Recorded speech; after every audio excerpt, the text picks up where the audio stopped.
Ladies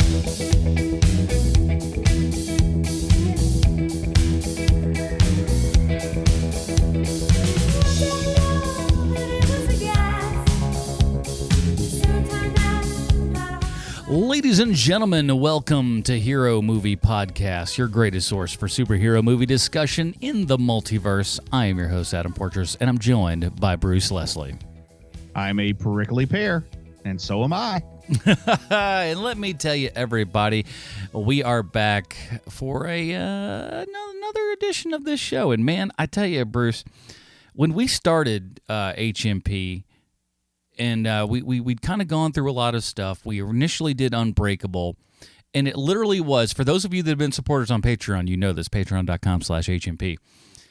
We'll get into it. But when we first reviewed Unbreakable on HMP, just before that was like no coincidence whatsoever. No one knew anything, as did no one. That was the most serendipitous timing. That was the weekend that Split came out, and it was just like, oh my gosh, how could this even happen? It was unbelievable. And now, in the course of this show, we are going to wrap up this trilogy, and is it worth it or not? We'll certainly find out. Now, Sean is away. He wishes he could be here with us. He is on the road, unfortunately. However, when the man is gone, you know what? He still delivers, because we got a Stallone connection in the bank. Don't you worry. And you know what? It's a good one. You know what we should have done? What's that? We should have seen if the old guy wanted to come back for one episode. Oh man, that old guy! He had some problems, but he's an all right guy. But once you sever that man, right off. You can't go too long, because it's not good for anybody. Yeah, that's true. It's like breaking up and then trying to get back together. It never works out. It's like, hey, what about? No, all right, that's okay. I don't really mind. So this week we will be reviewing M. Night Shyamalan's third film in his trilogy that no one knew was ever going to be a trilogy, Glass. So that's going to be some super fun stuff for us. And of course, like I said, if you do want to help out this program, you can help out by joining over at patreon.com/HMP. We had a giant one today. It was just Bruce and I, but boy, oh boy, did you guys get a dinger zone of dinger zones. I mean, Everything from the topics of M&Ms to Ghostbusters to amusement parks to, what was the other ones? There was a lot of crap. Clickbait articles. We talked about so much. It was definitely worth 75 cents. Absolutely. And here's the cool part, man. You get that stuff. You get pre-show, post-show, dinger zones, and whatnot, and it's a good thing. And because my work has put me back to basically doing one day a week, I need this more than ever. So patreon.com/HMP, help me be able to pay the hosting bills for this darn thing, because life sucks sometimes, and sometimes you almost lob off a finger because it's fun. Hey man, do we have any email this week? We do, but I want to save the email actually because it's more towards the end of our program. Okay, so I'll make a note to bring it up near the end. Do that just before we hit. To bring it up at the beginning. We're gonna do that. Yeah, maybe I should have specified the time. That's my bad. But we'll do that. But if you do want to email us, and honestly, we don't get enough emails on this program, and I want to put that out. Let's have that be our 2019 resolution, Bruce. I know inanimate shows cannot exactly have resolutions or anything, but I'd like to have the resolution for 2019, more listener email. So we don't have any. So if you write in, chances are it's getting on the air. I want you to think about this. Since Sean isn't here to put you on blast, I just want you to think about this.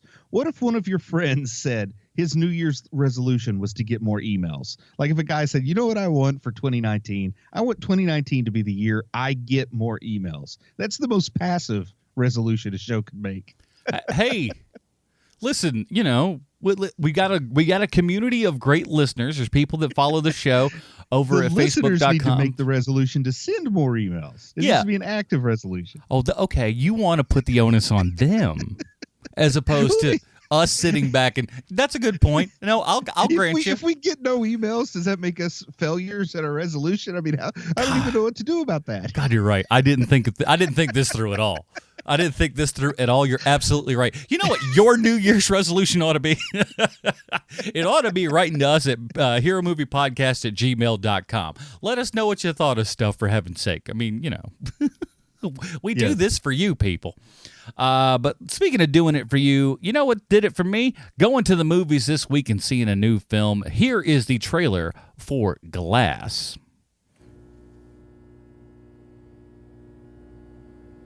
It's amazing to meet you. It is simply extraordinary. Maybe this will all make sense if I explain who I am. My name is Dr. Ellie Staple, and I'm a psychiatrist. My work concerns a particular type of delusion of grandeur.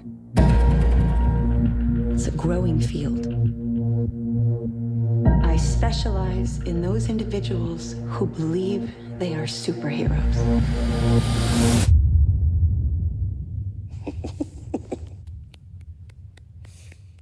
Good for you. The three of you've convinced yourselves you have extraordinary gifts like something out of a comic book. David Dunn, the only person to survive that train wreck all those years ago. What do you do? I'm in security. You think you have superpowers. It's a feeling, vision. I have to touch them. You believe you are a protector. My name is Patricia. I have no question there are 24 identities I'm Mary Reynolds. Por favor, senora. We almost got you, bro. that live in that body with you. The beast is coming any minute now for you guys.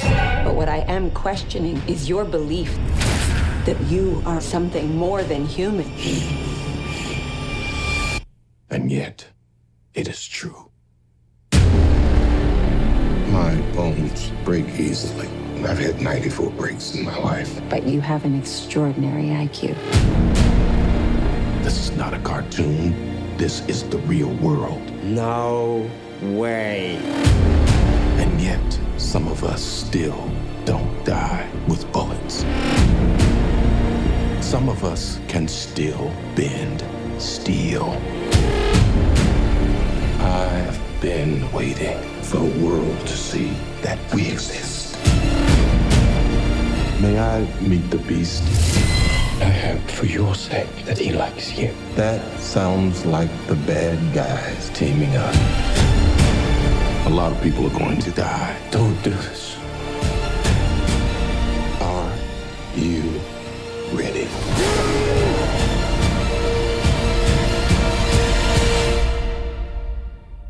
What do we call you, sir? First name, Mr. Last name, Glass. Alrighty, that was the trailer for Glass, our new release review of the week. Here's the IMDb plotline. As we know, IMDb always 100% correct in everything they say and or do. Security guard David Dunn uses his supernatural abilities to track Kevin Wendell Crumb, a disturbed man who has 24 personalities. This is written and directed by M. Night Shyamalan, starring James McAvoy, Bruce Willis, Samuel L. Jackson, Anya Taylor-Joy, Sarah Paulson, and Spencer Treat Clark. We've gone through this before, and while it's not an exact one, we know Bruce can deliver, so you know what time it is. It's time for Bruce's comic book connection. Bruce, what do you got? Dissociative identity disorder has been a mainstay in comics since the early days of the Silver Age. But that, of course, is not the first time it's been used as a device in speculative fiction. That honor, or at least the honor of being the first widely read version, goes to Robert Louis Stevenson's Dr. Jekyll and Mr. Hyde. This 1986 groundbreaking story also made the protagonist a villain of sorts and influenced the imaginations of children for years. Probably the most famous case of DID in comics, or at least DID labeled as such, is probably Moon Knight. This character that first appeared in 1975 is, in my opinion at the very least, most defined by dissociative identity disorder, or at least more so than any of his other characteristics. Mark Spector is the name he was given at birth, but he later developed the personality of millionaire Stephen Grant and cab driver Jake Lockley. Of course, most comics also include Moon Knight as a separate identity, but recently there have also been multiple versions of the Moon Knight persona. Mr. Knight wears a tailored suit with a white tailored suit with a red tie, while the original cowled version is a distinct personality. Some of those same recent comics have also suggested that Khonshu, the Egyptian moon god that gave Moon Knight his powers, or at least his delusions of power, is also an alter for Mark Spector. Steve Ditko introduced the Creeper in 1968. Jack Ryder is a Gotham City television show host, or a talk show host, who was fired due to his outspoken nature. He then went on to find employment in security, because who doesn't want the like of Ricky Lake and Jerry Springer protecting them? I do. He attempted to rescue a scientist named Dr. Yats, whom mobsters had kidnapped in order to obtain his newest discoveries. The chief mobster was hosting a masquerade party at his mansion, and to gain entry, Ryder improvised a costume from yellow tights and facial makeup that were designed to look like yellow skin, a green wig and trunks, and red gloves, boots, and a big old furry cloak. Ryder located Yats inside, but the mobsters discovered him, and they shot him and then finally stabbed him, wounding Ryder severely. Yats injected Ryder with the serum and some implants. He put an implant device in his stab wound, and this procedure caused his costume persona to have superpowers, but to also be completely insane. Another side effect of this serum/implant is that the powered persona was completely dissociated from Jack Ryder, and the two didn't particularly like each other. Now, perhaps the best known example of DID in comics belongs to Stan Lee's Incredible Hulk. Lee made no secret of the fact that Bruce Banner and his rage-fueled alter were based on his childhood love of Jekyll and Hyde. And it should come as no surprise that dissociative identity disorder is prevalent in comics, because the classic view of superheroes can be argued as being a subtle form of DID. I mean, how else could you explain all these guys and gals with secret identities? They crazy. Well, perhaps. They just crazy. And honestly, I think that's one of the things that this movie interestingly does. So, we started back with Unbreakable, a movie that I think most people pretty much like around the board, I would say, yes? Yeah. I mean, I don't know if you'd call it the hipster thing to say, because it's not that far out there, but it was, you made yourself feel good. You made yourself feel superior by saying that Unbreakable was the better film between it and The Sixth Sense. There were a lot of folks that like to go out of their way to point out that they liked Unbreakable better than The Sixth Sense.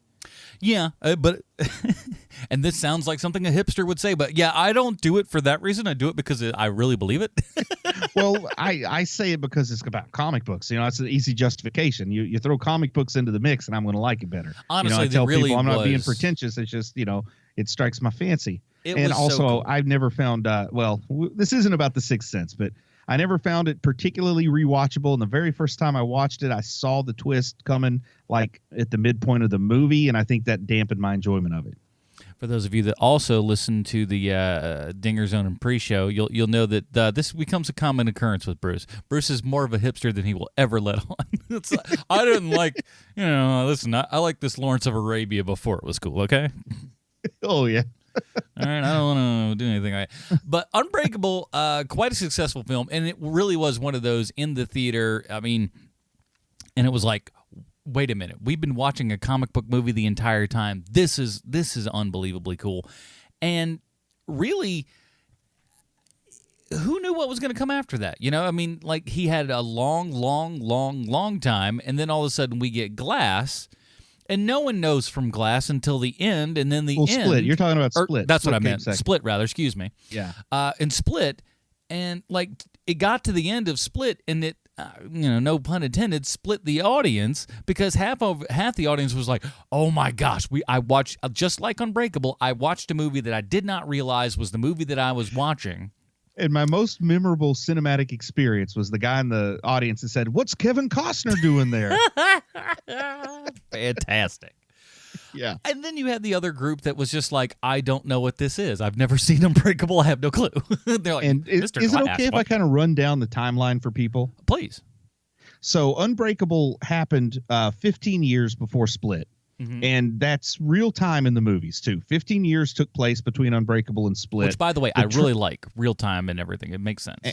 And the train crash in Unbreakable, was told through flashback. That train crash was 5 years before Unbreakable. So 20 years between the train crash and Split, 3 weeks between Split and Glass. So just so people know, this starts off almost not immediately after Split, but it makes sense that it couldn't be too long, because how long could this guy be on the run, before cops caught him? So 3 weeks later, which I think was believable and also enough time for a little public fear and outrage. 3 weeks is a nice time for an attempted serial killer to be on the loose. Yeah, you can only torture people for so long before somebody catches up to you. Especially when you're not subtle about it. I mean, this isn't a guy that that is subtle at all. No. It tends to make a spectacle of things. So this movie starts out essentially with, Bruce Willis being an actual superhero. Who'd have thought that would have really happened? I mean, Unbreakable was one thing. This begs the question, 15 years ago, you think Bruce Willis was sitting in his trailer and thinking back to 15 years ago when he got approached for Unbreakable, he probably had his pick of the role that he would have. And how much he wishes now he'd pick Glass. He wishes he had been Mr. Glass and let Samuel Jackson be David Dunn, because we've made a lot of jokes in the last 5 years how much Bruce Willis enjoys sitting down, and Samuel L. Jackson gets to sit this whole movie while they have Bruce Willis running. They make him wrestle. They throw him in water. He hasn't moved this much since decades. I don't know. Even his last Die Hard movie, he never got out of a chair. I can't believe this. You've literally blown my mind, and be like, that really would have, he would have sat there going, God, Sammy, you're so lucky. You think he even pulled Shyamalan aside and said, how about a plot twist? Mr. Glass rigged something up to switch bodies with David Dunn. So I'm the one who's in the wheelchair. Yeah, it just debilitates me. Maybe I can have one of those wheelchairs that leans back and lets me take a nap. Oh man. And I went to see this movie with my dad. And it was just me and him that went. First time I've gone to see a movie with my dad in years, just the two of us. I went to see this movie with my dad as well. How about that? Man, too bad it's not a Father's Day weekend release. No kidding. Before it got started, even my dad leaned over and said, so do you think they'll actually get Bruce Willis to do anything, or will he just be sitting the whole time? Even my dad has noticed that. Even M. Night Shyamalan knew, 16 years ago, to cloak him up well enough to be like, we could put anybody in that costume. Early on, the way that they call his character the Overseer, which we can get into some more if you want to. Okay. I don't know that that's the best choice of a superhero name, but that's what they call him. It seems like a lame one, yeah. And the way that he patrols is he goes on walks. And when he walks, he bumps into people. And if he touches you, he has kind of like this premonition, this sixth sense, if you will. Yeah, or a spidey sense. Unbelievable. That was introduced in Unbreakable. And then when he bumps into somebody, he knows they've done something bad, and he goes and gets, vengeance upon them. And at that point, I was wondering, did they have to hire a walking double for Bruce Willis? Because a lot of those shots of him walking down the sidewalk were from behind. Hey, man, it could have been he's wearing a hood. I'm telling you, Bruce Willis don't like walking, man. He don't like doing nothing that involves work. Which is strange, because he's in great shape for an old guy. If you say so. He's believe me, man, he's in better shape than me. He's a small package, though. He's not a huge man. That's okay. I think that's part of it. He's fit for an old guy, but being ridiculously wealthy tends to help that along. Yeah, too. You can hire someone to make all of your meals and make sure that you at least get all the physical therapy that you can take laying down. Honestly, the difference between having a meet all your needs gym in your own mansion versus jumping in a car and having to sweat alongside the masses makes all the difference in the world, I would imagine. Yeah, I would be an Adonis if I had not doing it around people. Oh, man, it'd be great if you found out I bought a bigger house with a home gym, then the next time you saw me at a con, I looked like Tom Cruise. Just ripped. What happened, Bowflex? So back to the story. I love it that they got the kid that played his son back, because that's a real roll of the dice, because kids can grow up to be funny looking. If you don't believe me, look at any of my childhood pictures. Listen, I mean, not for nothing, he's still a great actor in the stuff that I've seen him in. But Haley Joel Osment looks a lot different now than he did, 20 years ago. And there was a part of me, I don't know when he doesn't show up in this movie, but man, there was a part of me that kind of was expecting him to show up in this movie. I felt like, M. Night Shyamalan was maybe really rolling in the glory days when he was making this. That's a bit much. As we get near the end, I'll talk about what I thought Haley Joel Osment's appearance was going to be. I thought it would have been like in the credits or something. He's the Watcher. Kind of the way that Bruce Willis showed up at the end of Split. I thought we might get something like, okay, we've gotten rid of all the superheroes. I can leave Philadelphia. What and they y'all say, don't know is wait, that not man's yet. been dead There's the one whole more. time. There's this man who can speak to dead people. And, that would have been kind of a nice little, whoa, so this is in universe 2. Then you have to explain, why does David Dunn look exactly like that dead guy? Oh, by the way, spoiler for Sixth Sense. No. But what do you think about the codename Overseer? Because his son is looking at news footage online.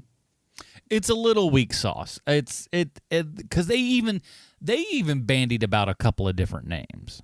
The Tiptoe what was the Tiptoe Avenger? Something like that. There was a couple that are like, all right, fine. Overseer's good and well enough for me. But you know what? Well, I would have been okay with it if there's a very well-received independent superhero simply called Invincible. Mm-hmm. And I think Unbreakable works just like Invincible does. Like, you could have even just called his character Unbreakable. But, if the media wouldn't necessarily assign that name. So I guess the Overseer works. But you know what that sounds like? That sounds like Peter Griffin writing a letter to Die Hard. Dear Mr. Unbreakable. Man, here's what I think, though. I think in reality, they would have called him like the Poncho Vigilante. Like, it would have been a terrible, you know how the news is. Poncho Verde. Boom. And he just goes and kills Poncho Vigilante. I love it. The Green Poncho. If we got the Green Arrow, who was called the Green Hood, call him the Green Poncho. Poncho Man. But the story gets, we see James McAvoy in his Hedwig character, which I think is a crowd favorite. I think they pandered to the crowd by having a whole lot more Hedwig in this than we had in Split. I don't know. I think there was a lot more Hedwig in Split than you remember. Yeah, okay, maybe there was. There was a lot. First off, he's got 4 cheerleaders lined up. It's like he's up the ante because he had 3 high school girls in Split. Now he's got 4 that they're going to feed to the beast. And I guess the assumption is in the past 3 weeks, this isn't the first time that he's killed young girls. Hey, man, when I always say when you find something you're good at, you continue to do it. I don't know. Is this where we talk about McAvoy and his performance as all these different characters? Because, man, this guy does subtle stuff when he changes. Bruce, I want to tell you something. I want to throw something out to you and the HMP listeners right now. Yeah. This may not be, and if Sean was here, he may even turn his nose up at even the notion that I would say such a thing. But I think come around this time next year, James McAvoy should be nominated for an Oscar for this role. The things he is doing with this, while, in many times over the top, I mean, that's kind of what it's also meant to be. Yeah. He's doing things that regular actors only wish they could do. Go ahead, I'm sorry. He's put in a lot of different situations here than he was in Split, too. I think he's got more of a chance to show what he can do, even though he may have less screen time. But I don't know, man. He really seemed to have the most screen time of the big 3. There are points in this thing where he does what is so difficult to do. He changes characters on a dime in a single shot. In a single take, right. There's no editing tricks here. I mean, this is really going on. Changing, like you said, changing on a dime where he's not having to take a minute, take a few deep breaths, and get into a different headspace. I mean, he can go from Hedwig to Miss Patricia to Barry, like boom, boom, boom. Yeah, there's a spot where it goes character, character, character, and he's different from, like, his posture is different. The way he carries himself, everything is like, it is a master class on acting, and he is just running circles. For a lot of actors, it would just be about the voice and maybe a few facial expressions or a few gestures. But for him, it is total body acting. Like he could, without saying a word, go from Hedwig to Miss Patricia, and you know exactly what he's doing. Mm-hmm. And then when he's Jade, I don't know if you remember the Jade persona, the one that was doing yoga on the floor. Yeah. And trying to seduce the the caretaker there at the mental hospital. But he does this thing where he like is rubbing his feet together like they're his hands in a way that I would have never thought to done. I can't imagine a lot of people would ever think to do it. And it just tells me so much about the Jade persona when he does that. And the way he always wants to cover up to his chin whenever he's Miss Patricia. Like, and those are just the big obvious things. He's doing a lot of subtle stuff that your mind probably picks up on, even though you don't remember noticing it. You know what I mean? Yeah, and here's the big thing. Okay, so obviously for these movies and everything, McAvoy has buffed up quite a bit. He's a beefy boy. But he plays with his own physicality enough to where it doesn't feel like you're just watching this, pretty in shape guy do all this stuff. It makes him seem like he's smaller, literally smaller in stature, and there's no difference. There's no difference between that size man and the man that plays the Beast, He goes from Hedwig to the Beast in a single shot with no camera tricks, and just by like tensing his muscles and changing his posture and, posing his shoulders in the right way and stuff, he literally looks like his body mass increases. It looks like he's just growing literally in front of you. And it's not like wow. They filmed him as Hedwig and then he went to the gym and pumped up for 20 minutes and then came and shot his Beast scenes. I mean, he's doing that right in front of your eyes. It's kind of crazy. So honestly, that guy gets all the credit in the world. What do you think about the Horde as a name? And I can understand why they call him the Horde because, it's the same reason with Legion. He's got dissociative identity disorder. Strange I didn't mention Legion when I was talking about characters with DID, but they call him the Horde, but it's, 23 personalities or something like that? That's a pretty small horde. Would you prefer like the Gaggle?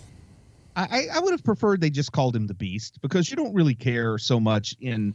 Well, the Beast none of the other personalities really need a moniker. Yeah. But the Beast is part of the Horde, though. Yeah, the Beast is part of the Horde, but I would have been fine with just calling him Kevin and the Beast. Kevin and the Beast. You don't have a collective name for Bruce Banner and the Hulk. Yeah, I mean, I Ben guess Grimm so. and the Thing. And I understand there's more personalities, but the Beast is the superhero / supervillain among the Horde. But I can understand why they picked the Horde, and the Horde is a intimidating name. But they also go back and forth with the Horde and the Beast so much. I could have just stuck with just referring to him as the Beast. Yeah, but nobody goes up and sees a Wolverine movie and just goes, "Hey, there's the X-Men." That doesn't make sense. Gotcha, winner. Okay. I think you did that in reverse, but that's okay. You know what I'm talking about, though. But people would line up to see a movie called Wolverine and the X-Men. How about Beast and Kevin? Beast and Kevin, a childhood story. And then Mr. Glass, man, another guy. What do you think about? Well, here's what I'm going to say first off: is they showed a Captain Marvel trailer before this movie in the theater that I saw it in, and seeing like young-looking Sam Jackson playing a young Nick Fury, and then seeing like Mr. Glass. That was another one where it's like, man, that trailer was only like 20 minutes ago, and he aged hard in that 20 minutes. But it's strange that that's the same person. Hard life, kid. And I'm sure there's probably some CGI magic going on in Miss Marvel, some de-aging, but still. What do you mean some? There's a ton. That's all that. Like his entire face is Like even Sam Jackson saw that thing and was just like, "Oh my god, I didn't even know they was doing it like that." He didn't even. But anyway, man, he's looking haggard. He's looking haggard as Mr. Glass in his wheelchair, and he's become nonverbal. At least that's what he wants us to think in the first half of this movie. And for a movie called Glass, I mean, the name of the movie is Glass. It's the halfway point, it seems like, before Glass really does anything in this movie. I was kind of caught off guard by that. Yeah, I would say ultimately that the title is a little bit. I mean, I understand why the title is what the title is. I guess because of the character and everything, but he is, while in a way the organizer, if you will. It's not really his story I mean, I guess it is. I mean, one could argue, but it feels like there could be a better name. It absolutely is his story by the end. I mean, he gets that's the what I was last thinking. word By in. the end, it really is. But I don't know. It maybe a better name could have worked. You're right. And he just sits there with no response to anything, with these little facial twitches. God, and, Bruce Willis is so jealous. but the facial twitches are pretty good, man. I mean, it's not on par with what James McAvoy had to do. Oh yeah. But it's pretty good when your role is to sit in a chair and say nothing. Adding those facial twitches, they looked involuntary. I mean, they really look like fasciculations. I'll give him credit. He does a real good job of seeming like somebody who's out of it, because I've seen some folks in that sort of condition. Hey man, if you're Eddie Redmayne, you can get an Oscar for sitting in a chair for half the flick. So don't worry, Sam. But when he does come out of his shell, man, it's a lot of fun, and it's also really creepy. One thing I like about this movie, man, is it encompasses the Blumhouse feel. So you feel like at times I feel like I'm going to see a horror movie. I totally expected Split to be a horror movie. Oh, and yeah. It sort of was. It was Kinda. pretty typical horror movie arc until that twist at the very end. But Unbreakable, you don't think of that as a horror movie at all. It's sort of one of the pre-runners of the dark, gritty, real-world version of superheroes. Yeah, we thank you, M. Night. But I like this Blumhouse feel where it encompasses like the horror movie kind of aspect to it, but it's also a supernatural superhero kind of movie. I mean, I really like the way that it blended genres well, and all that time you spend in that humongous mental hospital that I thought only had 3 patients until the end of the movie. I really thought that whole hospital just had 3 patients in it. I was wondering, no wonder the healthcare system's in a crisis. Yeah, you're right. They could have. Every now and then you may see like one stray person or something, but it's very rare that you see anybody, and you do think that it's just for them. What'd you think of Sarah Paulson's psychiatrist here? I mean, her whole idea is that she's a psychiatrist who specializes in a particular type of delusions. Delusions of grandeur are a subtype of delusions, and she specifically focuses on a subtype of delusions of grandeur, which are delusions that people are comic book characters, more or less. What a niche. No wonder she only has 3 patients. What a very, very specific niche. It's just like, is this a growing enough problem to where, like, where's your grant money coming from? That's kind of what I'm wondering. Well, we find out where her money's coming from later in the movie, but I'm asking myself, how does this lady make a living? Psychiatry is not an easy job in the first place. And then if you've only got 3 patients, what their insurance is going to get tired of paying you after a while. You're going to have to get some other work out there. Maybe she part-times at a Starbucks or something. She delivers pizza. That'd be great. I liked a lot of the conceit of the character. I thought her performance is good. Sarah Paulson for me can be like, sometimes I really like her. Sometimes I'm like, meh. This time I was like, it's okay. Maybe not amazingly good, but I put that less on her and maybe a little bit more on the writing for Shyamalan. Maybe she could have been a little bit better realized of a character. Maybe that's me being nitpicky, but I think she worked for me. I think the fact that she was cold and sterile and separate, and like if you've ever had a clinical relationship with someone and you're kind of curious, like, is there more to them than this? But they're very good at not showing you much. I thought she played her part pretty well. And they didn't give us any scenes of her at home and like what she's, that's where the character could show, where the actor could show more work in the characters if they also had scenes of her at home arguing with her stepbrother, or arguing with her husband, or, she had some personal stuff that we get a glimpse into. But there's a very good reason they keep all that secret. Yeah, and let's be honest, most people in the medical field are mindless, soulless zombies anyways, who don't really have hearts or souls. So. I always thought Sarah Paulson had 2 heads. I only knew her from that one season of that American Horror Story where she had 2 heads. Did you ever watch that? No, I've only seen like maybe 2 or 3 episodes of like a later season or something. So yeah, that's the only season of American Horror Story I watched, and that she had 2 heads in that. I thought it was good CGI for TV. I really thought they found a 2-headed actress. Good job, FX. I thought she had to chop one of her heads off for this role. No, but she was fine. She was fine. Yeah. And then it's always nice. We already mentioned they brought back not only did they bring back the character of David Dunn's son, but they brought back the same actor who fortunately grew up to look decent enough to put in a movie and also can act well enough to be in a movie. Because, like we said, you're rolling the dice when you're bringing back a kid. I was looking IMDb and he's been steadily working. So that's, I mean, because he's not a big name actor, but he's been in enough, little stuff here and there. He's and competent. Then there's no question he's competent. He's definitely a worker, that's for sure, and that's good. That's good stuff. I was praying. I'm like, man, please don't let me look in this and be like the last time he worked was in Unbreakable. I really don't hope that's the case for that guy, but no, he's been working.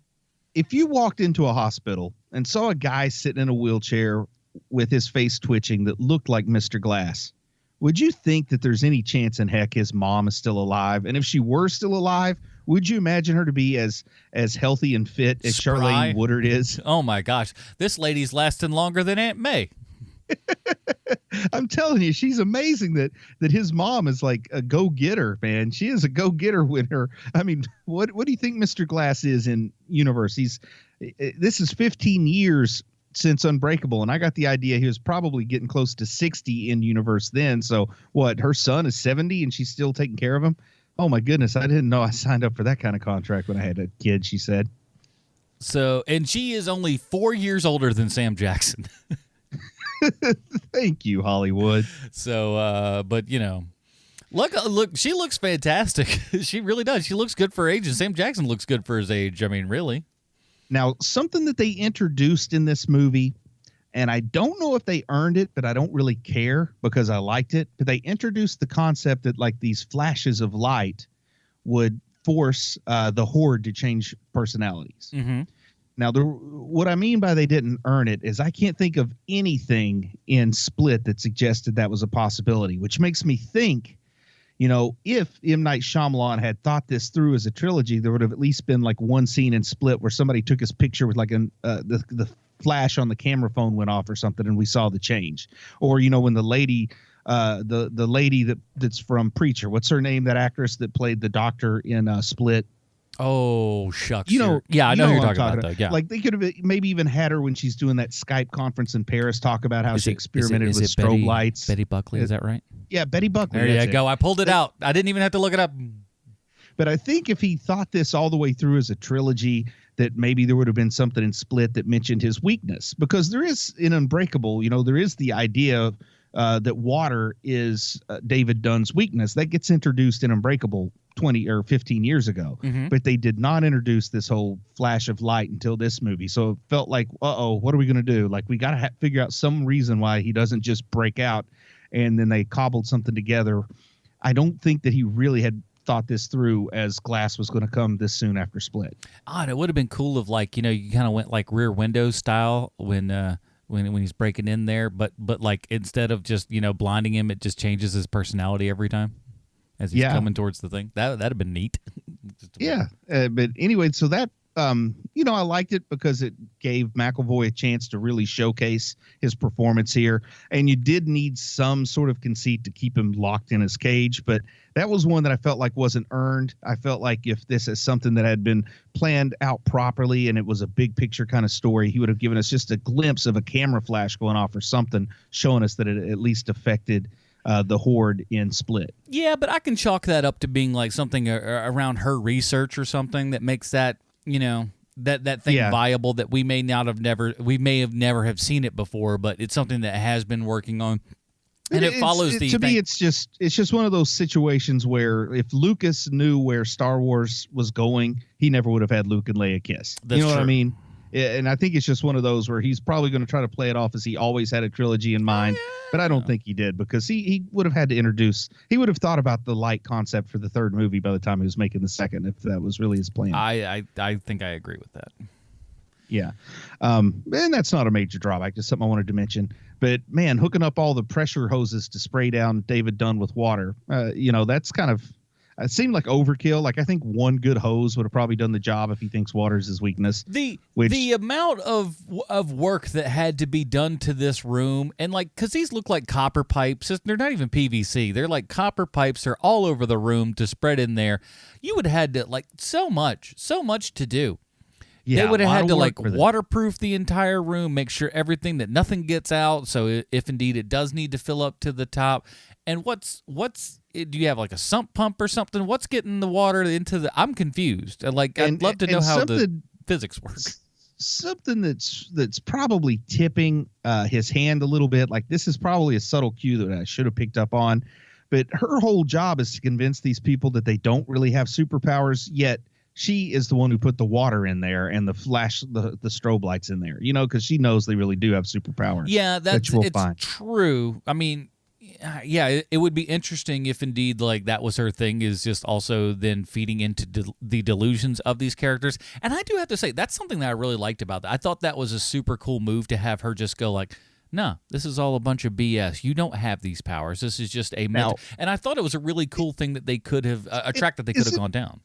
Is it fair to say that a solid 30 to 40% of this movie is just therapy sessions with her talking to them about their delusions and trying to, coming up with really convincing reasons why they don't have them? Like, a whole lot of this is quiet horror movie level of tension building going on in the mental health hospital that's sort of hard for us to talk about, like not a lot of exciting points, but I thought it was really, to me, it really held my attention well. I enjoyed all that stuff that was tension building, slow paced, kind of deliberate psychoanalysis type stuff in the mental hospital.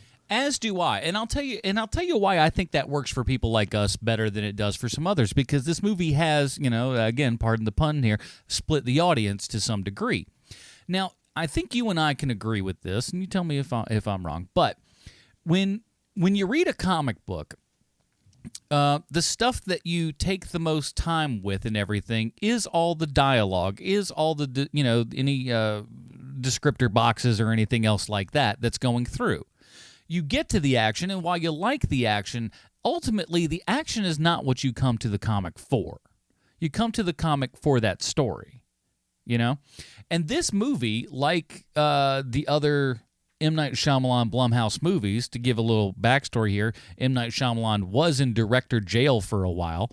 After Earth was a giant blockbuster-sized movie that made, peanuts. He was in director jail. Jason Blum comes along and says, I will give you $9 million, make whatever movie you want to make. He made The Visit. The Visit did pretty darn well, and then they were like, okay, well, let's do another one. Gave him around $10 million to do Split. And with this one, he gave him $20 million. I think most of that had to go to probably Willis and Jackson. And a bit to McAvoy, I'm sure, as well, because I'm sure he's handsomely paid for this also. But I think people went into this movie really expecting something that was going to be way different than what was actually delivered to us. I think a lot of people, you can look at how it was advertised. You look at even the story itself as they're doing it. They're showing you this book of, hey, here's this largest building in Philadelphia. It's this big giant red herring. And they never touch it. They never touch it. They never talk about. I mean, they talk about it, but they never go to it or anything. They make you think that that's going to be the big giant climax of this thing. You think that. I think some audience members think that they're going into a world of, almost Marvel Cinematic Adventure kind of style here. But this is a low $20 million budget movie that is going to perform like that, and you're not going to get this super giant mega blockbuster as we've seen with these other movies that cost $200 million. So you were talking about that big building and how and I know that in a Blumhouse movie we're not going to get a Marvel type scene of devastation of that big building. But did you also notice on the cover it calls it a true Marvel? And it shows the building. Like, he knows he's building our expectations up for a Marvel movie, or he wants us to think about a Marvel movie by putting a true Marvel underneath the building on the magazine cover. I did not notice that, but that's hilarious. Yeah, it says, and I gave my dad the old elbow, and he noticed it too. But we both noticed that it said a true Marvel at the bottom. So, he's letting us know that he's aware of what comic book movies are like.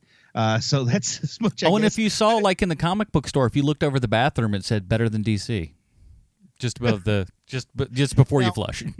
I want to talk about the comic shop, because a couple of characters go visit comic shops in this movie.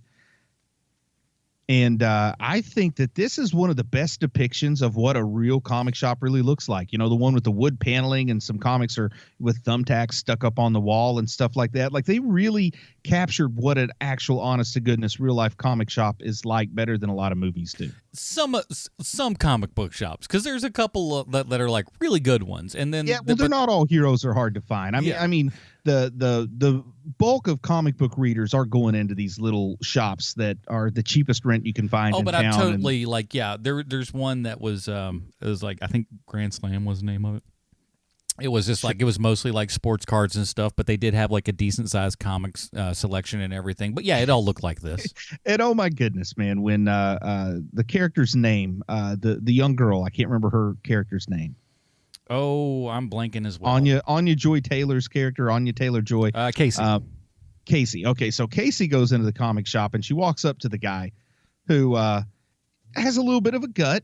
And he's got, a little bit of a beard, and he's got some glasses on. And she asks him, what is the first comic?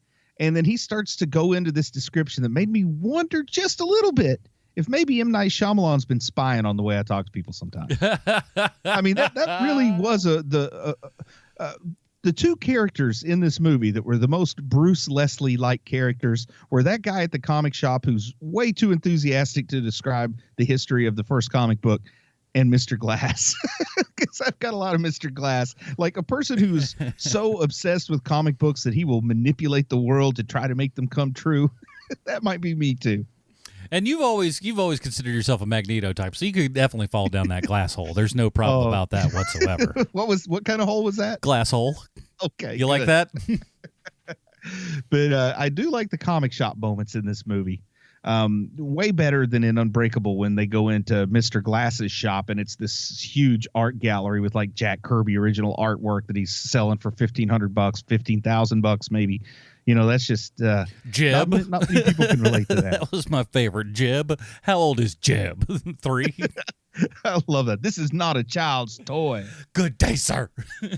Yeah, I love that, man. Oh, and when he I don't know, like there's not much to talk about the quiet, slow parts, but then there is a creepy moment where everybody's, I don't know, in some other room, and then they hear something in the hallway and they go, and Mr. Glass is in his wheelchair just sitting in the hallway, not moving. No idea how he got there. Man, if I was working in that place, I'd be like, nope, I'm quitting. Nope. Goodbye, everybody.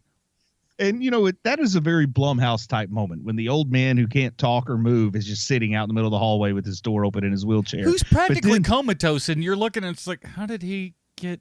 I don't want to question this too much because I don't know that I want to know the answer. And then when he really comes out of his shell there, when he's got like 10 minutes he knows before the night shift guy is going to come up because he's talking about grapeseed extract and stuff like that down to the chubby security guard.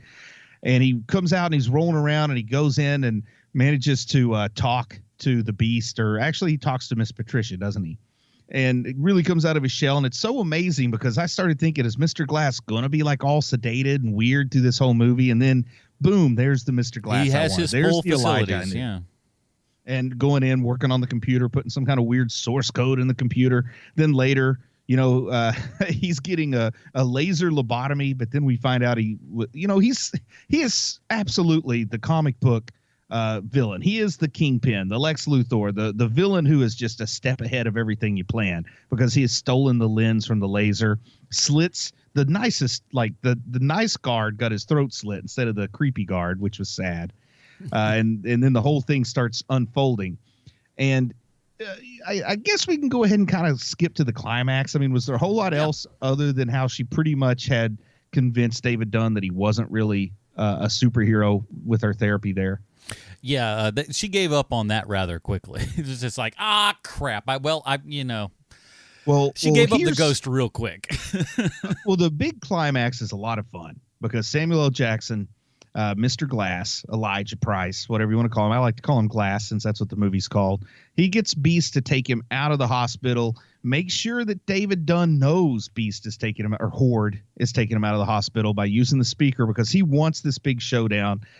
He has everyone thinking he wants the showdown in front of that Osaka Tower, the true marvel in Philadelphia.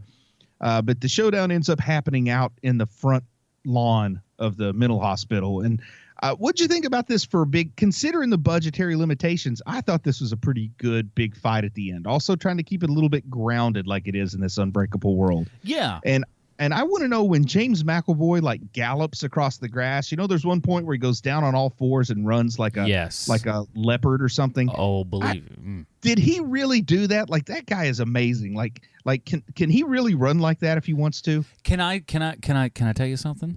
Tell me something. I have, way before this, since I was a small child, because you know how you have recurring dreams. Yes. Being able to kind of like, it's like for some reason in dreams, since I was a little kid, that's one of the things, obviously, well, one of the big things is I like getting like a basketball or something to the face and my body moves involuntarily in real life. That's happened since I was a kid. And another one was running just like this in dreams because for some reason that was faster than proper running. Now, he is going at a good clip. He's doing some amazing leaps. And I almost wonder if they got like some parkour guy to do this and CGI'd the face on, because this is the one thing maybe McElroy couldn't pull off. But it is an amazing. He could have had a harness or something. I mean, that's true. That's true. I didn't even think about that prospect. Yeah, of course, they had to hide it. They had to CGI it out pretty well if they did on account of, because, that's another thing that was impressive about that. No shirt, so it's not like you can hide stuff real easy. And I was pretty impressed with this big fight. You know, we get a car flipped, we get some metal bent, and they've made Unbreakable kind of on par with the old George Reeves Superman, because when he would bend still, he still had to grunt and strain a little bit. Yeah. Or Overseer, not Unbreakable.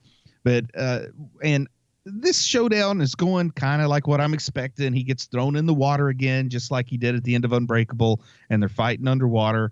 But then it took a turn that maybe I didn't see coming when people start dying. I did not expect all three of the main characters to die, but they did finally make totally obvious what we all figured out in Split.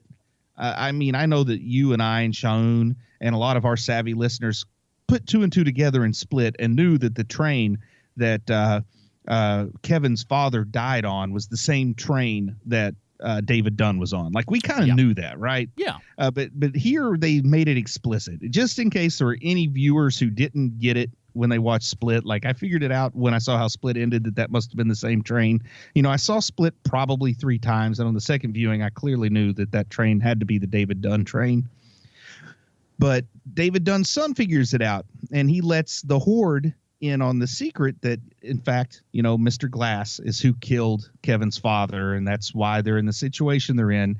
And he just gives like this rib-breaking lunge, because, I mean, the guy's already got that osteogenesis imperfecta, and then to have a super-powered open-hand slap right to the middle of the torso, I mean, just crushes his internal organs. We understand that. He spits out blood and lies on the ground. It's crazy because when he gets hit, we can all just feel it, because we know what this guy's got through these movies, and it is like I know that's not good for him.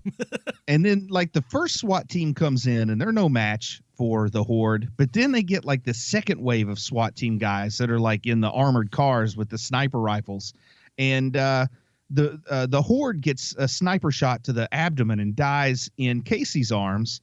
And then something that I totally was not prepared for is when the cops take David Dunn and drown him. I mean, they just murder him by drowning him in a mud puddle while his son watches.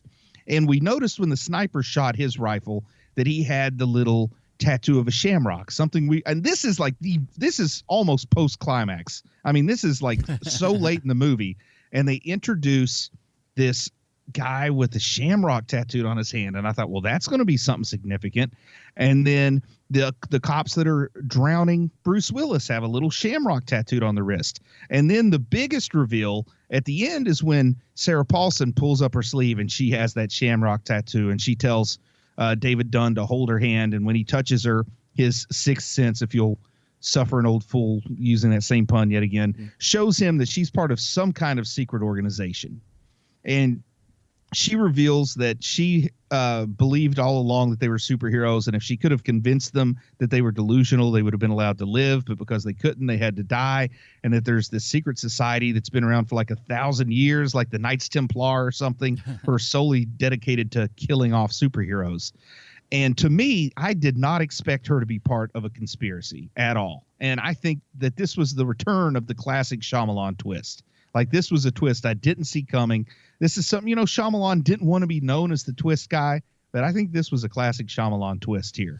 Oh, but speaking about Shyamalan, I wanted to say this before we gloss over everything here is when we see him at the Dunn security there at the beginning, I was just like, oh boy, he's back to his old tricks again. Shyamalan just trying to pin himself into a movie, and God bless him, he decided to actually make it part of the story instead of just some bullcrap. You know, he goes, yeah, because he's in all three movies, so he has to be the same character. I was just like, hey, how about this? You actually did something right.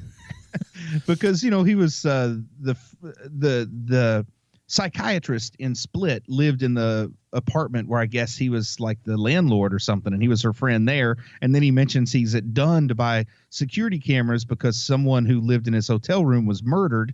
And then he also mentions, yeah, that was me back when you were a security guard for the Eagles, and I was a douche back then. I'm sorry about that. I changed my ways. Life. I'm better now. I thought, oh look, you actually put it in the story and made it make sense as opposed to just going like, his shoehorned a little continuity in there. His cameo appearance in like The Village, for example. Now, I want to talk about Signs. Okay, was that a Shyamalan movie? It was indeed. Man, kind of weird that David Dunn and the aliens in Signs have the same weakness. Like, I think M. Night Shyamalan is not good at coming up with weaknesses. Doesn't like water. It's like, what's his weakness? Oh, I don't know. It's like in the Brady Bunch with Charles Glass. She looks over and sees a glass, and he goes, water, because he has a glass of water in his hand. Oh, not to mention, wow, glass. Glass and water. Mm-hmm. I know, maybe with Unbreakable, he didn't have much inspiration. It's just sitting around the room, just goes, maybe I'll be... He was drinking water from a glass, and he couldn't think of any good ideas. He got angry, threw the glass against the wall, and it wouldn't break. And he said, is that glass unbreakable? And that was his eureka moment. His light just comes on his head and just goes like, I'm going to make $1 million. But this movie could have kind of ended when all three of these guys died and been a pretty good movie. Mm-hmm. And discover there's the secret conspiracy they didn't know about. It could have ended there and been a pretty good movie. And then, Samuel L. Jackson's character, Elijah, is talking to his mother as he's dying. And like his last words are, I was wrong. This wasn't the climax of a miniseries. This was an origin story. And then later on, we figure out that being Mr. Glass, he wouldn't be Mr. Glass if this psychiatrist had really gotten the drop on him. And he had figured out exactly who she was, and that she was part of some kind of conspiracy. And he had set things in motion, almost kind of like Rorschach and Watchmen-esque, to be discovered after his death. Like he knew he was going to die on this last mission, so he made plans for the world to know the truth kind of thing. And then we have a whole, like, I felt like this movie, not quite Return of the King level, but man, I thought this had a couple of false endings. I was fine with them. I'm not saying I didn't like it, but I got more movie than I expected. I'll put it that way. I felt like it's like when you're buying a 20-page comic and it's got 30 pages in it. That's not a bad thing. You just weren't expecting it. More books to read? No, thank you. But yeah, man, and it kind of kept on going after a lot of people would have called it quits. But I think it works to good effect, and it has the three of them meeting, and it's almost like the origin was for those three to bring down the Shamrock, which is what I'm going to call this conspiracy group. And and the whole thing ends up with basically this was an origin story. I mean, they practically say the words. Yeah, and the world has found out superheroes do exist. So next is going to be we're going to get a Unbreakable Universe Avengers movie next. But here's the best part. According to what he's saying now, M. Night Shyamalan says he doesn't want, like, he's done. He's done with this universe. Which I think he should be too. I think he should be too. I think it's really great. I think it's super that you've got a story. You did it in 3 acts. You told it. I don't think you need to tell anything else. I think anything else at this point is just stretching it out far too much, and then you're gonna end up like the 4th Avatar movie will be, and no one will give 2 craps. And what I would be cool with is if anybody does want to continue stories in this universe, I would be down for a Dark Horse comic or an Image comic that takes place in this universe after the events of Glass. Yeah. Who knows? Maybe McFarlane's Spawn, who is also under Blumhouse, could possibly. I don't know. You never know. But I did sit through the credits because I was fully expecting there to be some mention of, there's one more superhero we got to take care of, a boy who can talk to ghosts or A Boy Who Can Talk to Dead People. I really was expecting them to shoehorn a little Haley Joel Osment in here, but they didn't. Haley Joel Osment just pulls up to the drive-thru window of the Kentucky Fried Chicken and sees a television in the background and just goes, oh, wait a minute, I see dead people. I don't know. Oh, man, no. Sixth Sense 2 is him working with the ghost of David Dunn to solve a crime. All right. I didn't think I wanted a sequel, and I am a little bit, now I'm kind of on board. I'm okay with it. Oh, man. Well, before we get to our, excuse me, all of our fun stuff here, we've got a couple other things, but, it's been a while, so let's go ahead and do it, shall we? Do we want the email first or the Stallone connection first? What do you think this is? Oh, sorry. There you go. All right. And it's entitled, Don't Call It a Comeback. Hey, guys, it's Dr. Dan Dew here. Okay, it's not really him. It's a person with more experience in the subject matter you're covering than they'd like. I'm writing before you covered this movie, though, so I'll warn new listeners for you as any movie or a show HMP covers spoilers from here on out. We're back with the crew from Split and Unbreakable, and I was very excited. I won't get into the merits of the movie since that's your gig, and I'm interested to hear what you have to say. However, I figure I'd point out some stuff that you might not get to because this movie was pretty fast-paced at times. The main thing I want to bring up is everything wrong with Casey. Now, this is pretty good because we didn't talk about Casey a whole heck of a lot. It's kind of maligned a little bit in this one. I almost go so far as to say, does she need to exist in this movie? Not for nothing. I like the actress and everything, but... Well, she had to be there so each of them had someone's arms to die in. I mean, it's totally so, like the inverse of Frigid a Girl, but it's the same kind of mistreatment. Good point.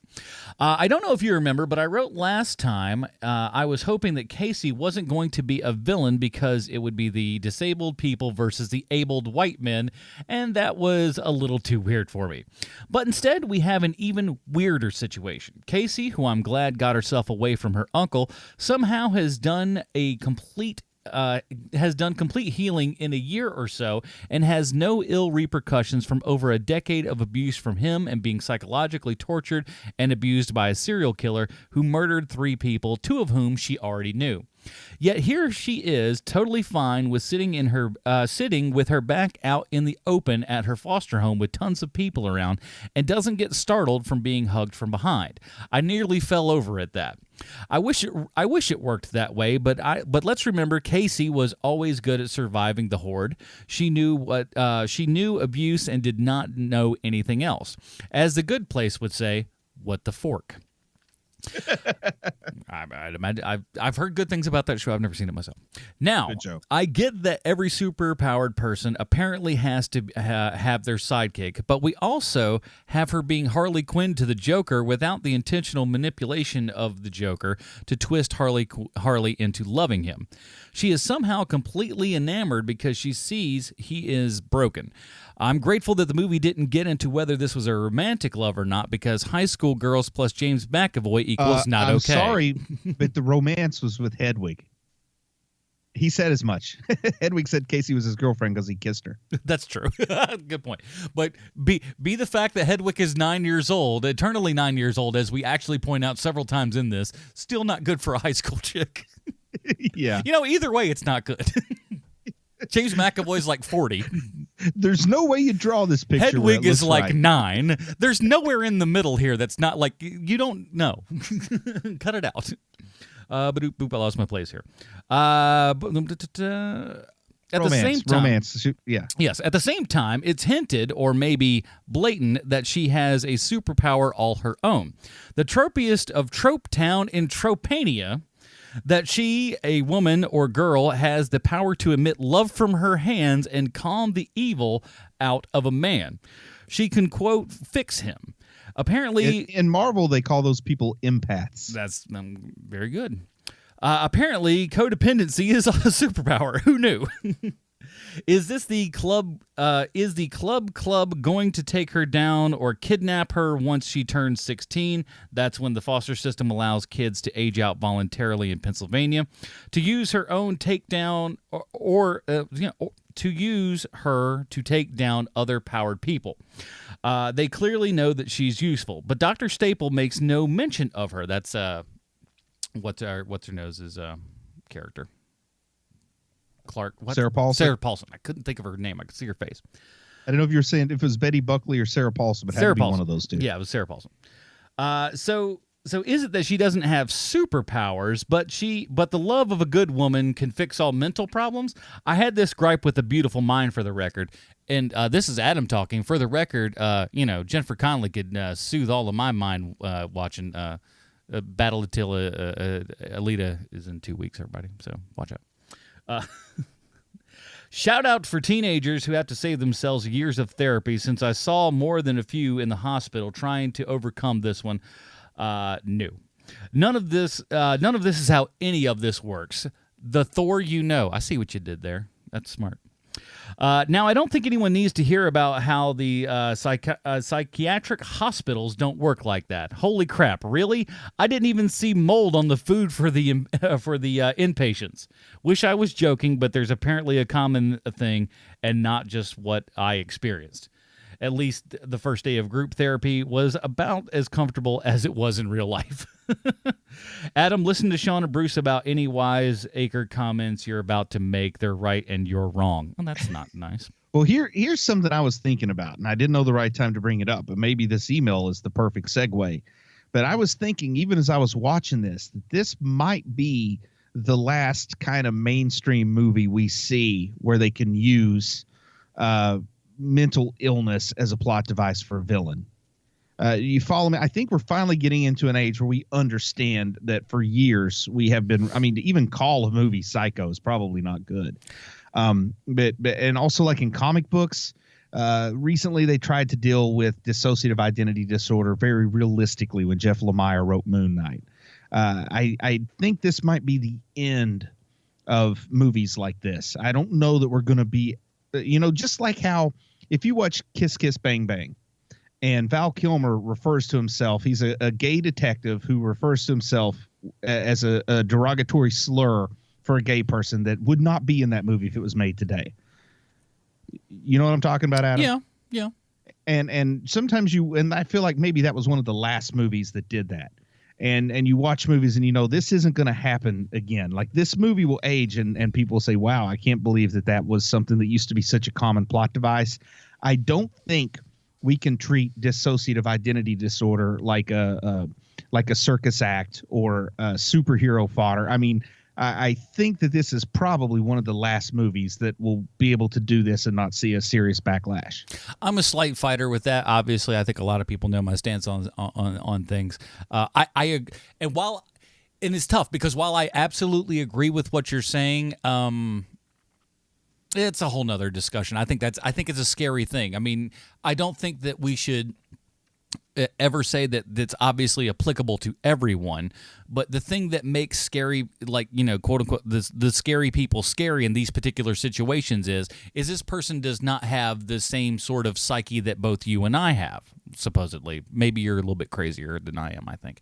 But it's a whole conversation, but that's just you can still, there are Axis 1 disorders like dissociative identity disorder, schizophrenia, bipolar disorder. There are Axis 1 disorders that are off limits, but then there are non-Axis 1 disorders like personality disorders, like psychopaths and sociopaths, narcissistic personalities, antisocial personalities. There are still people whose minds function differently that aren't necessarily an illness like Axis 1 disorders are considered. So like I'm not saying that, like, look, I don't want, like, we have the autistic killer or something like that. That's a little, I don't think we need that. We don't need that. I'll grant you that, but like there are just what we'll classify here as criminally insane people. And that's what I love about the Joker, is that, like, he's a wildly intelligent character who is absolutely mad. And also, I think we could still get people like the Joker where their mental illness is just that they are pure chaos personified. But when you start to give like an actual diagnosis to the killer, I don't think and dissociative identity disorder has been just so rife for fiction to dive into, because for some reason people have been fascinated with that particular disorder. And I think this might be one of the last ones where they can treat it as non-clinically, I guess, as they do here. No, I mean, I think I definitely agree with that. And frankly, I wouldn't. I'd like to see it kind of at least disappear for a while as a trope, maybe. I'd like the new trope to be that everyone with diabetes is evil. Like let's see how long that Wilford lasts. Brimley All diabetics in are Diabetes, the movie. Now go give M. Night Shyamalan what for. All the best to Marty and Evie. Cue up the Stallone connection. Okay. So let's do that, everybody, because we have to ask ourselves one of the most important questions one human being can ever ask themselves. Do you know what that question is? How does this relate to Sly Stallone? Well, I'm glad you asked, Bruce. So, like I said, Sean has written us one of these, so these are his words, not mine. Take them as you will. Please allow me to paint a picture of a time 20 years ago. The year was 1999. Friends was the most popular show on television. We were living La Vida Loca.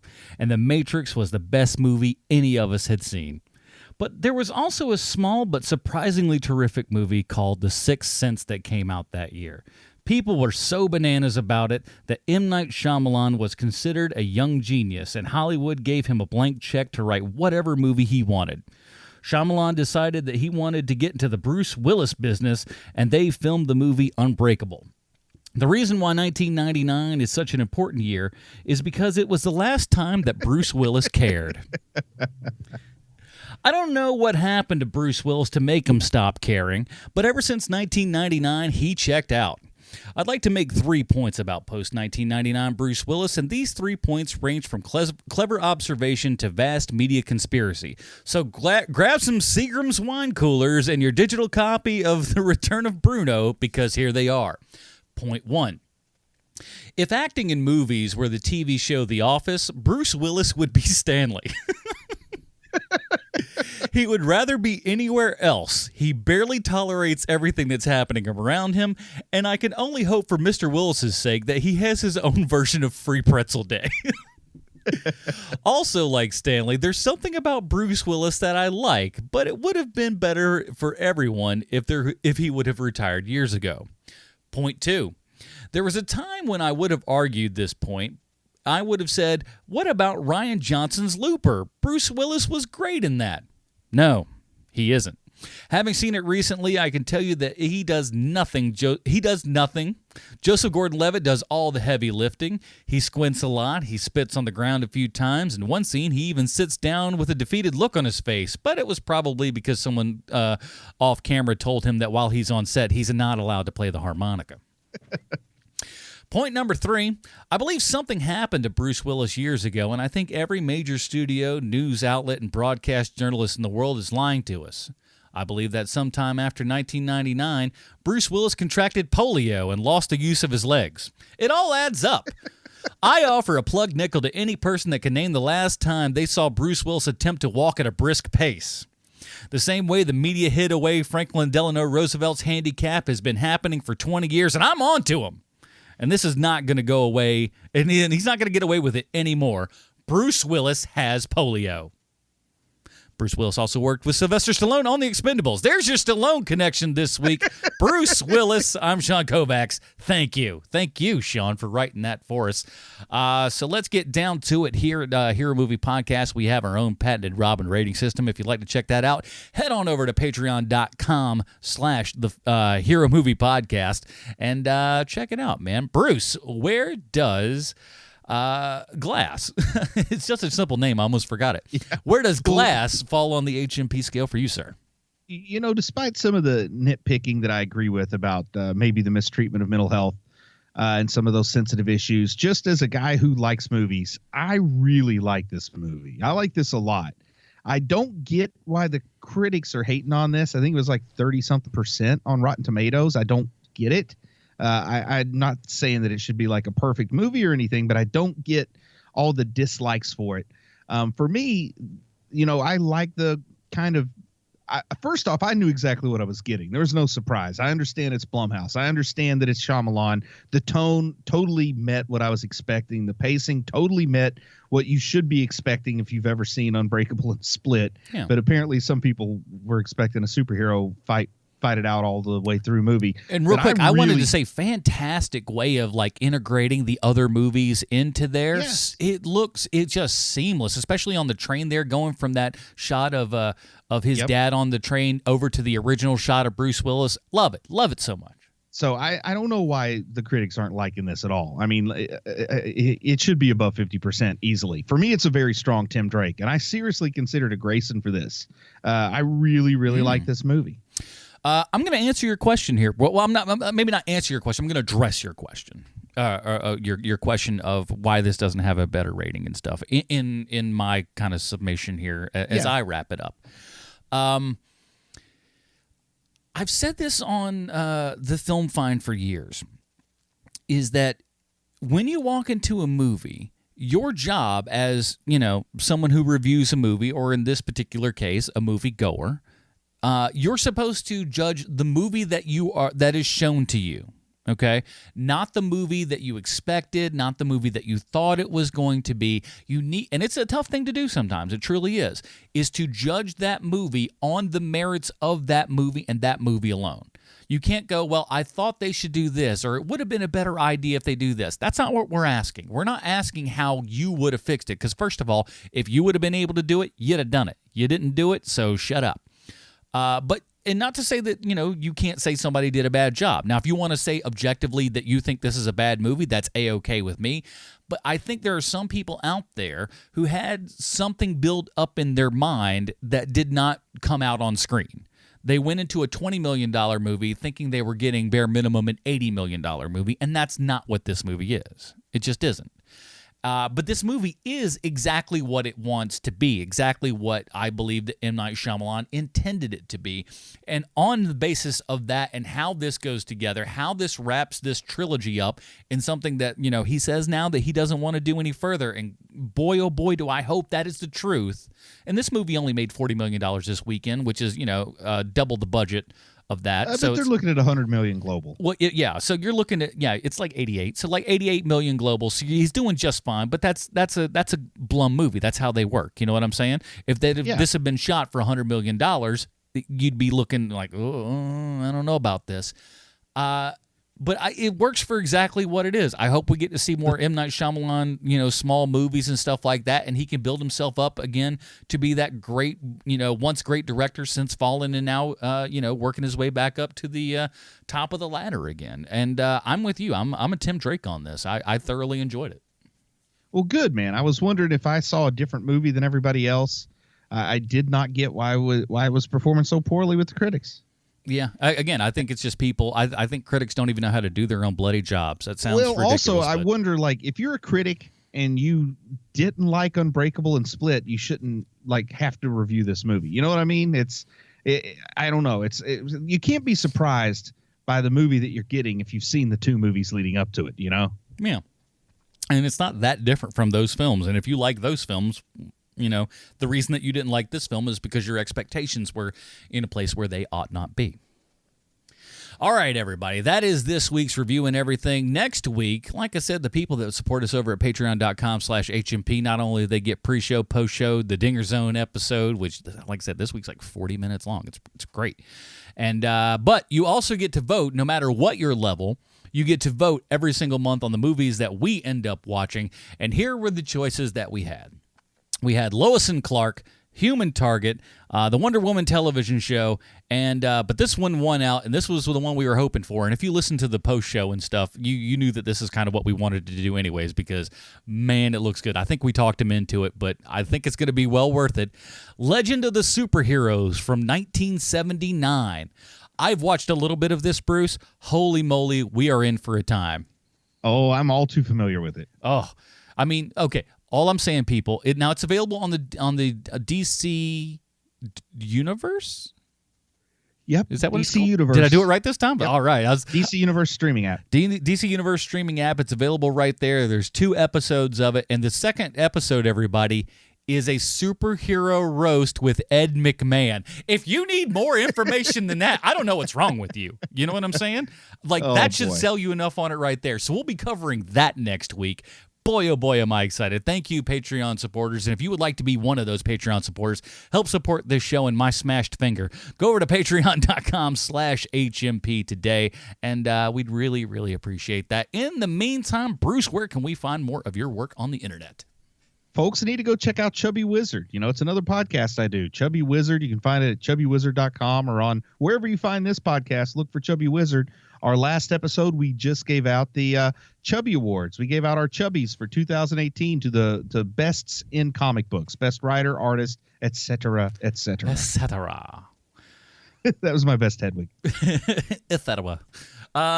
And, of course, the Film Find. I'll be coming back this week because I've got nothing but time. That's patreon.com/HMP. Please help subsidize so this show can go up. But that's it, everybody. We'll be talking about all that kind of good stuff. Until next week when we're talking about Legend of the Super... Is it Legend? It's Legend, right? Legend of the Superheroes. I keep wanting to say Legion. I don't know why. Legend of totally the different Superheroes, show. Exactly. For Bruce Leslie, the absent Sean Koufax, I'm Adam Portrais. Stay super, everybody. Goodbye, Marty and Evie.